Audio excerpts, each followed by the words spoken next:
আরেকটি গুরুত্বপূর্ণ বিষয় পড়াশোনা।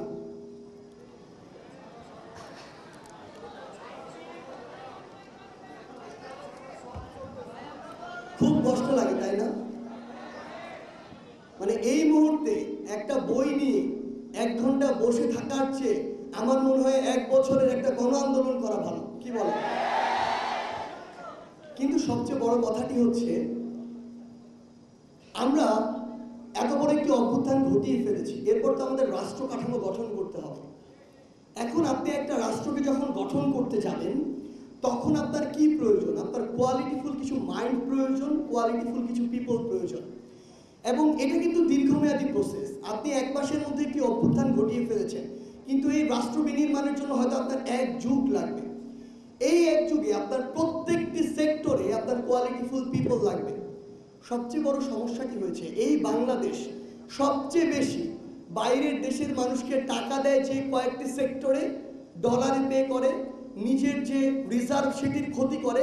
তার মধ্যে একটি সেক্টর হচ্ছে বাইরে থেকে জনশক্তি এনে ডলারে তাদেরকে বেতন দেয়, এবং যার সবচেয়ে বেশি নিয়ে যায় আমাদের পার্শ্ববর্তী দেশ ভারত। সেই জায়গা থেকে আমাদের এখন সবচেয়ে গুরুত্বপূর্ণ কাজটি হচ্ছে প্রথম অভ্যুত্থান ঘটানোর যে কাজটি সেটি আমরা করে ফেলেছি। এখন নিজেকে কোয়ালিটিফুল হিসেবে গড়ে তুলে দেশ হোক, দেশের বাইরের হোক, বিশ্বের সেরা বিশ্ববিদ্যালয়গুলো থেকে কিংবা যে যার সেক্টরে সেরা প্রতিষ্ঠানগুলোতে নিজেদেরকে স্কিলফুল করে তোলা। আমরা অনেকে হয়তো মনে করি এই যে আফগানিস্তানে যারা তালেবান বিভিন্ন মন্ত্রী রয়েছে, খালি বড় বড় জুব্বা আর টুপি পরে তারা মনে হয় মানে বড় বড় গান নিয়ে, রাইফেল নিয়ে শাসন করছে। আপনি তাদের ব্যাকগ্রাউন্ড ঘেটে দেখবেন, পৃথিবীর সেরা সেরা ইনস্টিটিউশনগুলো থেকে তারা গ্র্যাজুয়েট, এক একজন পিএইচডি করা, পোস্ট ডক্টরেট করা। ফ্যাক্ট হচ্ছে আপনি এরকম অভ্যুত্থান হয়তো আপনার পেশির জোরে করে ফেলতে পারবেন, কিন্তু আপনি যখন একটা দেশের কোয়ালিটির জায়গায় রেভলিউশন ঘটাতে যাবেন তখন আপনার ওই কোয়ালিটিফুল মাইন্ডগুলো প্রয়োজন, যেটার জন্য আসলে আমাদের এই যে পড়াশোনা এটা খুব বেশি ইম্পর্টেন্ট। সেই জায়গা থেকে আপনাদের প্রতি অনুরোধ, এখন আমাদের পড়ার টেবিলে ফিরতে হবে। যখন প্রয়োজন আমরা আমাদের নৈতিক জায়গা থেকে হোক, আইনগত জায়গা থেকে হোক প্রতিবাদ জানাবো, কিন্তু আমরা যেন আমাদের পড়াশোনাটা ঠিক রাখি।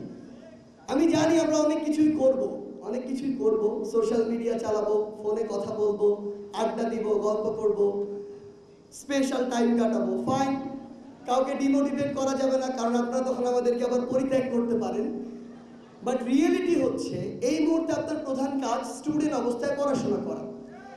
সত্যি এটাই যে সার্জিস আজকে কিংবা এখানে যারা রয়েছে এই মঞ্চে, এটার রিজন হচ্ছে তারা ওই রকম একটা প্ল্যাটফর্ম পেয়েছিল যেই প্ল্যাটফর্মে যাওয়ার জন্য স্কুল লেভেলে হোক, কলেজ লেভেলে হোক কিংবা বিশ্ববিদ্যালয় লেভেলে হোক তাদেরকে পড়াশোনায় তাদের বেস্ট এফোর্টটি দিতে হয়েছে।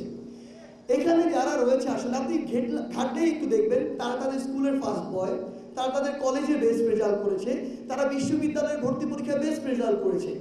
সো আপনাদের উপরে ওই প্ল্যাটফর্মটিতে যেতে হবে যেন আপনারা গুরুত্বপূর্ণ এই নেতৃত্বের জায়গাগুলোতে যেতে পারেন। সো এই বিষয়টিতে আপনাদের প্রতি আমাদের একটি বিশেষ অনুরোধ থাকবে।